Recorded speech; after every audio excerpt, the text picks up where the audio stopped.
यस्य स्वयं स्वभावापि प्रभावे कृष्ण कर्मणः तस्मै संज्ञान रूपाय नमोस्तु परमात्मने। पंच परमेष्टि भगवान की जय। बहुत अच्छी तरह आपने बताया कि आत्म ध्यान कैसे किया जाता है, आत्म ध्यान में आनंद कैसा आता है, आत्म ध्यान का फल क्या होता है, निर्जरा ही निर्जरा। तो भगवान फिर हम क्या करें जो हम भी इस मार्ग पर आगे बढ़ सकें। आचार्य ने श्लोक नंबर 49 इसलिए लिखा, देखें।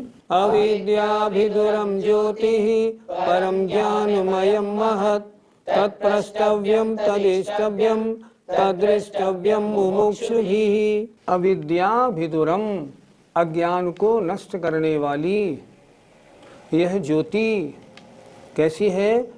उत्कृष्ट ज्ञानमय है और महान है। क्या करें फिर हम? तत्प्रष्टव्यम, इसी के बारे में पूछना चाहिए, उसी को पूछो। तद इष्टव्यम, उसी को पाना चाहिए। क्यों और क्या पाना? इसके अलावा और है ही क्या? तदृष्टव्यम, और उसी को देखना चाहिए। किसको? उस ज्योति को। ज्योति आत्मा के परम स्वच्छ स्वरूप को, उसको देखना चाहिए। किनके लिए? मुमुक्षु भी ही, मोक्ष के इच्छुक जीवों को। प्रश्न था फिर हम क्या करें? आपने जो आत्मानंद की बात बताई हमको बड़ी प्यारी लगी, बहुत अच्छी लगी, और हमें ये निर्णय भी बन गया कि नई नई चीज़ तो अनमोल है। तो आचार्य कह रहे हैं सुनो, अविद्या को नष्ट करने वाली ये जो ज्योति है, ये जो परम प्रकाश है, यह ज्ञान स्वरूप है, उत्कृष्ट है और महान है। इससे बढ़िया कोई चीज़ ही नहीं है। फिर क्या करें? तत्प्रष्टव्यम, संसार के झगड़ों की पूछताछ छोड़ दो, सारा जीवन इसी में निकल गया। इसलिए उस ज्योति के बारे में, उस परम शुद्ध आत्मा के स्वरूप के बारे में ही पूछो। जब भी चर्चा का विषय आए यही पूछो, हम कैसे क्या करें। और तद इष्टव्यम, ये ही इष्ट है, मुझे यही प्राप्त करनी है, ऐसी धारणा बनाओ। और तदृष्टव्यम, और उस आत्मस्वरूप के अपने को अपने अंदर देखो। अर्थात पहले पूछो, फिर निर्णय करो और फिर उसकी क्रिया करो। मुमुक्ष भी ही, मोक्ष प्राप्त करने वालों को, मोक्ष चाहने वालों को ऐसा करना चाहिए। फिर देखें एक बार, बहुत अच्छा श्लोक है। अविद्या या अज्ञान को नष्ट करने वाली ये जो ज्योति है, ये उत्कृष्ट है, ज्ञानमय है और महान है। इससे और अच्छी कोई बात ही नहीं। इसलिए जो मोक्ष प्राप्ति की इच्छा रखने वाले जीव हैं, मुमुक्ष भी, उनको चाहिए हमेशा इसी के बारे में पूछें और इसी को प्राप्त करने का मन बनाएं और इसको निरंतर अपने अंतरंग में देखें। मेरी आत्मा का अद्भुत प्रकाश, मेरी शुद्ध आत्मा है कैसी। अगर ऐसा करेंगे तो वास्तव में वे मुमुक्षु हैं, मोक्ष प्राप्ति के इच्छुक हैं, और ऐसा करेंगे तो मोक्ष की प्राप्ति होगी ही। क्यों? मोक्ष मार्ग है ही ये। पंडित जी, यहाँ अविद्या से क्या तात्पर्य है? अनादिकाल से आत्मा ने सांसारिक विषयों का ज्ञान बहुत प्राप्त किया, लौकिक विद्याओं में बहुत होशियार बना, व्यापार करने में बहुत तेज बना, बहुत जगह का प्रतिनिधि, अध्यक्ष और मंत्री भी बना, लेकिन आत्मा के बारे में उसने अभी तक कोई जानकारी नहीं की। क्यों नहीं की? आत्मा के ऊपर मिथ्यात्व का, कषायों का अंधकार छाया पड़ा है। ये अंधकार जो है, इसको यहाँ आचार्य ने अविद्या नाम से कहा है। अविद्या माने अज्ञान, अपने स्वरूप की पहचान का अभाव, मुझे क्या करना और क्या नहीं करना ऐसे ज्ञान का अभाव, इसका नाम है अज्ञान। करना चाहिए तो कुछ और करने में लगा है कुछ। अपना काम तो छोड़े बैठा है और दूसरे के कामों में लगा है। दूसरे का मतलब शरीर या परिवार वालों के काम में। अपने लिए 2 मिनट नहीं और परिवार वालों के लिए सारा का सारा दिन। ये अज्ञान है। आत्मस्वरूप का परिचय प्राप्त करने की जो कोशिश करते हैं, उनका यह ज्ञान नष्ट हो चुका होता है। इसलिए उन्होंने लिखा अविद्याभिधुरम। अविद्या माने अज्ञान को नष्ट करने वाली। जब आत्मा आत्मस्वरूप चिंतन की ओर अग्रसर होगा, बहिरंग सब जगह से अपने को संकुचित करेगा, मिथ्यात्व, अज्ञान और कषाय सब दूर हो जाएंगी। पंडित जी, मुमुक्षु किसे कहते हैं? जो मोक्ष प्राप्ति का इच्छुक है, संसार से जिसका मन भर गया है, संसार की रुचि जिसकी समाप्त हो गई है, आत्म कल्याण की ओर जिसकी रुचि अब जागृत हो गई है, सुबह से शाम तक जो निरंतर मेरा कल्याण कैसे हो, आत्मा के साथ लगा कर्मल हटे, मैं शुद्ध पर्याय कैसे बनूं, मुझे सिद्ध अवस्था कैसे मिले, संसार के दुखों का नाश कैसे हो, इस प्रकार जो मोक्ष का इच्छुक होता है, आत्म कल्याण करने का इच्छुक होता है, उसे कहते हैं मुमुक्षु। पंडित जी, मोक्ष प्राप्ति के लिए मुमुक्षु को क्या करना चाहिए? सबसे पहले ये निर्णय करना चाहिए कि मेरा स्वरूप क्या है। शरीर में नहीं, मैं तो आत्मा मात्र हूँ। फिर ये निर्णय करना चाहिए वर्तमान में मेरी आत्मा कैसी है, अशुद्ध है, जबकि स्वभाव से सिद्धों जैसी शुद्ध है। फिर ये निर्णय करे अब मैं इसके लिए क्या करूं। ऐसे जो अपनी आत्मा के बारे में उसका ज्ञान आगे बढ़ेगा, पहले जानेगा, श्रद्धा करेगा और फिर वो उसकी क्रिया में लग जाएगा, निश्चित रूप से उसको मोक्ष मार्ग मिलेगा। अब पंचम काल में मोक्ष तो मिलेगा नहीं, लेकिन मोक्ष मार्ग तो मिल ही जाएगा, जो मोक्ष मार्ग अगले कुछ भवों में मोक्ष की ओर ले जाएगा। जो यहाँ पूज्यपाद स्वामी ने लिखा है, ऐसी ही एक कारिका समयसार कार ने भी लिखी है, कुंद कुंद महाराज ने भी लिखी है। एदम रदो नित्यम संतुष्टो होय नित्य एदम्मि एदेण होय तित्तो हो हदि तुह उत्तमम सोखम। क्या सुंदर गाथा लिखी है। एदम्य रदो नित्यम, इस आत्मा के परम शुद्ध स्वरूप को जानकर नित्य हमेशा इसी में रत रहो, इसी में लगे रहो, सांसारिक झगड़ों में मत फंसो, सब कर्म बंध के पाप के कारण है। संतुष्टो होय नित्य एदम्मि, और जब इस आत्मा के शुद्ध स्वरूप का आनंद आने लगे तब अपने में संतुष्टि अनुभव करो, आज तो बहुत आनंद आया। एदेण होय तित्तो, और जब ऐसा आनंद मिलने लगे, तृप्ति का अनुभव करो, मेरी ये पर्याय, मेरी ये मनुष्य पर्याय, मेरी ये मुनि अवस्था, आज मैं तृप्त हो गया, जो पाना चाह रहा था वो मुझे मिल गया। हो हदि तु उत्तमम सुखम, अगर तू ऐसा करेगा ना तो तुझे परम सुख की प्राप्ति होगी। आचार्य यहाँ भी वही गाथा लिख रहे हैं और वहाँ कुंद कुंद महाराज भी क्या बढ़िया कह रहे हैं।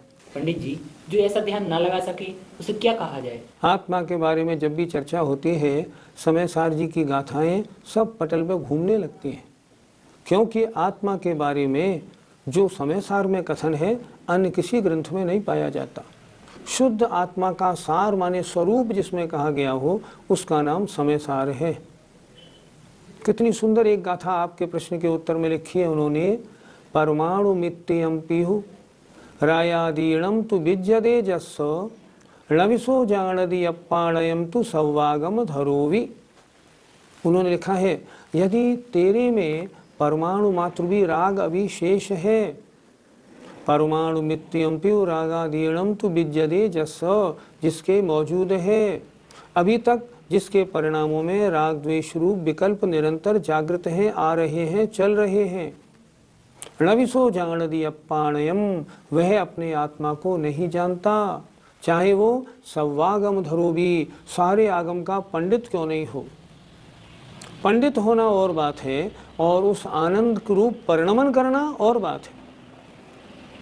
अभव्य भी 11 अंग का पाठी होता है, 11 अंग तक अभव्य जा सकता है, लेकिन क्या उसको आत्मानंद होता है? कभी नहीं होता। क्यों? योग्यता ही नहीं है। मिथ्या दृष्टि को भी 11 अंग 10 पूर्व तक का ज्ञान आचार्यों ने कहा है, लेकिन अभी दृष्टि सही नहीं है। ज्ञान की वो कीमत नहीं है जो चारित्र की, आचरण की कीमत है। आचार्यों ने लिखा है, ज्ञान कम होगा तो भी चल जाएगा, लेकिन आचरण राग द्वेष रूप परिणमन को छोड़कर आत्मा को देखने में अपने आप को लगा देना, कीमत तो इसकी है। इसलिए अन्य सब झगड़ों को छोड़ के अब जो अपना शेष जीवन बचा है ना, इस जीवन को आत्म कल्याण कैसे हो इसमें लगा देना चाहिए। इसी की बात पूछनी चाहिए, इसी को पढ़ना चाहिए, सोचना चाहिए और इसके अनुसार हमें अपनी प्रवृत्ति करना चाहिए। अगर हम करेंगे, इस पर्याय में भी सुख होगा और अगली पर्यायों में भी सुख होगा। शिष्य कहता है, भगवान सारे शास्त्रों का सार क्या है ये मुझे थोड़े में बता दीजिए। आचार्य अंतिम श्लोक लिख रहे हैं। इसके बाद तो खैर समापन है। इष्टोपदेश का तो ये अंतिम श्लोक है जो निष्कर्ष रूप है। श्लोक नंबर 50। जीवोऽन्य पुद्गलश्चान्य इत्यसौ तत्व संग्रह यदन्यदुच्यते किंचित सोस्तु तस्यैव विस्तरः।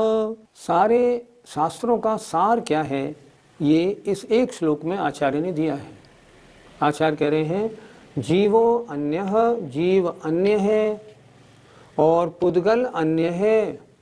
आत्मा अलग है, शरीर अलग है। आत्मा अलग है, घर गृहस्थी मकान पुत्र स्त्री आदि सब अलग हैं। इति असौ तत्व संग्रह, यह ही तत्व का संग्रह माने सार है। तत्व का सार सिर्फ इतना जानना है, जीव अलग है और पुद्गल अलग है। यत अन्यत उच्यते किंचित, इसके अतिरिक्त जो कुछ भी कहा गया है, यत अन्यत इसके अतिरिक्त जो कुछ भी कहा गया है, स माने वह, तस्यैव उसी का विस्तार है। शास्त्रों में इतनी इतनी सारी बातें कह दी। मान लो समय सार जी में 400 से ज़्यादा गाथाएं लिख दी। सार क्या है? सार ये है जीव अलग है, पुद्गल अलग है, इसको पहचानो। तो ये 400 इतनी गाथाओं में क्या लिखा? इसमें उसी को विस्तार से समझाया है। सारे शास्त्रों का सार क्या है? सार ये है जीव अलग है और पुद्गल अलग है। मतलब निज और पर का भेद विज्ञान प्राप्त करो, यही सारे शास्त्रों का सार है। फिर देखें, जीव जुदा है, अलग है और पुद्गल अलग है, यह ही तत्व का सार है। सारे शास्त्रों का तत्व का सार यही है। यत अन्यत इसके अलावा जो कुछ भी कहा गया है वह उसका ही विस्तार है। निष्कर्ष क्या है? जीव अलग है, शरीर आदि पर पदार्थ अलग है। पंडित जी, क्या सारी जिनवाणी का इसी को सार माना जाए? समंतभद्र महाराज ने जिनवाणी को 4 भागों में विभाजित किया। प्रथमान योग, इस प्रथमान योग में 63 शलाका पुरुषों का जीवन चरित्र है। आप पढ़िए, आप पढ़ेंगे पूरे चैप्टर में उन्होंने सारी बात लिखी होगी, पूरे अध्याय में, लेकिन अंत की 2 लाइनों में उन्होंने यही लिखा होगा, इस प्रकार हे भव्य जनों, अपनी आत्मा का चिंतन करो, पर पदार्थों से दूर हटो। प्रथमान योग में सब जगह अंतिम जो पैरा होगा उसमें शिक्षा यही होगी। किसी में भी ये नहीं लिखा होगा सांसारिक कार्यों में उलझो, नहीं, किसी में नहीं लिखा होगा। किसी में ये नहीं लिखा होगा कि भेद विज्ञान आवश्यक नहीं। करणान योग की चर्चा करेंगे। करणान योग में सारे गुणस्थान आदि का वर्णन है। उनमें भी अंत में यही कहा है कि मिथ्या दृष्टि सिद्ध कैसे बने, इसका उपाय, और वो उपाय उन्होंने बताया, पहले गुणस्थान से चौथे में आना है, पहले भेद विज्ञान करो। जीव अलग है और पुद्गल अलग है, नहीं, इसके अलावा कुछ है ही नहीं। चरणान योग की चर्चा करें तो आचरण में भी ये सिखाया है कि आचरण ऐसा करो जिससे राग द्वेष कम हो और तुम आत्मा के निकट आते जाओ। गृहस्थी छोड़ो, व्रतों को लो, मुनिपद धारण करो, आत्मध्यान में लीन हो, यही चरणान योग की चर्चा है। और द्रव्यान योग में शुद्ध आत्मा का स्वरूप कैसा है, भेद विज्ञान को अच्छी तरह समझना हो, निज और पर पदार्थ को अच्छी तरह समझना हो, तब द्रव्यान योग की चर्चा देखनी चाहिए। समय सार पढ़ें, परमात्म प्रकाश देखें, समाधि तंत्र आचार्य पूज्यपाद स्वामी का देखें। सबका निष्कर्ष क्या है चारों अनुयोगों का? जीव जुदा है, अलग है और पुद्गल अलग है। एक प्रसंग याद आता है, कुंडलपुर गया था मैं, बड़े बाबा, वहाँ योग सागर महाराज ने उस समय उपवास किए थे। तो योग सागर महाराज का 8वां 9वां दिन उपवास का था। मैं गया, महाराज आनंद से अपने चिंतन में बैठे थे। मैंने नमोस्तु करके कहा, महाराज जी आज आपका 9वां उपवास है, महाराज जी ज़्यादा नहीं, थोड़े से में अच्छा उपदेश दे दीजिए। मुझे आज तक याद है उन्होंने 2 पंक्ति का एक दोहा सुनाया था, जीव जुदा पुद्गल जुदा यही तत्व का सार, और जो भी ग्रंथों में है याही का विस्तार। मैंने पूछा, महाराज बहुत अच्छा दोहा आपने सुना दिया, दोहा आपने कहाँ से लिया? बोले इष्टोपदेश बहुत सुंदर ग्रंथ है, उसमें जो श्लोक नंबर 50 है ये उसका हिंदी रूपांतर है। याद रखने की चीज़ है, अपने घर पे बोर्ड दीवारों पे लिखने की चीज़ है, ताकि दिन भर नज़रों के सामने रहे। जीव जुदा पुद्गल जुदा, यही तत्व का सार, और जो भी ग्रंथों में है यही का विस्तार। वास्तव में सार तो यही है। पंडित जी, क्या इतना जानने से हमारा काम हो जाएगा? शास्त्रों में शिवभूति मुनि का प्रसंग आता है। शिवभूति मुनि शास्त्रों के जानकार बिल्कुल नहीं थे। अचानक उन्होंने एक दिन एक महिला को दाल और दाल का छिलका अलग करते हुए देखा, तो स्मासु भिन्नम, उसको देखा और उनके मन में ये बात घर कर गई, जैसे छिलका अलग है, दाल अलग है, उसी प्रकार शरीर अलग है और आत्मा अलग है। ये चिंतन उन्होंने किया, इस चिंतन में ही वो डूबे रहे, और नतीजा इस चिंतन से बिना पढ़े लिखे होने पर भी उनको उसी पर्याय से मोक्ष प्राप्त हुआ। अमृतचंद स्वामी ने समय सार कलश में एक बड़ा सुंदर कलश लिखा है। भेद विज्ञानतः सिद्धा सिद्धा ये किल केचन, तस्यै भावतो बद्धा बद्धा ये किल केचन। क्या मतलब हुआ? आज तक जितने भी सिद्ध हुए हैं, जिन जिन संसारी आत्माओं ने कर्म बंधन को आत्मा से हटा करके मुक्तिपद प्राप्त किया है, वे भेद विज्ञान से ही हुए हैं। भेद विज्ञानतः सिद्धा, और सिद्धा ये किल केचन, जितने भी आज तक सिद्ध हुए हैं उनके सिद्ध बनने में मुख्य कारण भेद विज्ञान का ज्ञान होना। और तस्यै भावतो बद्धा बद्धा ये किल केचन, कितना सुंदर लिखा है। और जितने आज संसार में कर्म बंधन में बंधे हुए हैं, घूम रहे हैं, दुखी हो रहे हैं, तस्यैव अभावतो, उस भेद विज्ञान के अभाव के कारण है। अर्थात संसार में आज तक जो हमारा भटकाव हो रहा है वो भेद विज्ञान के अभाव से हो रहा है। हमने आज तक यही नहीं समझा कि मैं अलग हूँ और मुझे जितने संयोगी पर पदार्थ मिले हैं ये मुझसे भिन्न हैं। अगर मैं इतना समझ लेता, इनसे जुदा अपने को मानने लगता और तद्रूप मेरा आचरण हो जाता, तो मेरा अनादि संसार कभी का समाप्त हो गया होता। इसलिए सभी शास्त्रों का सार है, ग्रहणीय है। और मैं तो एक बात और कहूँगा, ये जो इष्टोपदेश पुस्तक है आपके पास, इस इष्टोपदेश का सार क्या है? आज 50वीं गाथा हो गई, कल बस समापन की एक गाथा और शेष है। इस सब का सार क्या है? सार ये है, हे जीव, तू अपने आत्मा से जितने तुझे पदार्थ दिखते हैं सबको भिन्न मान। तो ये तेरा शरीर दिखता है, ये तुझसे भिन्न है, जुदा है। स्त्री पुत्रादि घर मकान दिखते हैं, सब तुझसे जुदा है। अपने अंदर में झांक, और जो ज्ञानमयी ज्योति है, जो तेरे आत्मा का शुद्ध स्वरूप है, बस वही तू है और कुछ नहीं। कितना अच्छा लिखा है, जीवोन्य पुद्गलश्चान्य, जीव जुदा है, पुद्गल जुदा है, यही सारे शास्त्रों का तत्व का सार है। इसलिए आप सभी श्रोताओं ने इष्टोपदेश अच्छी प्रकार सुना।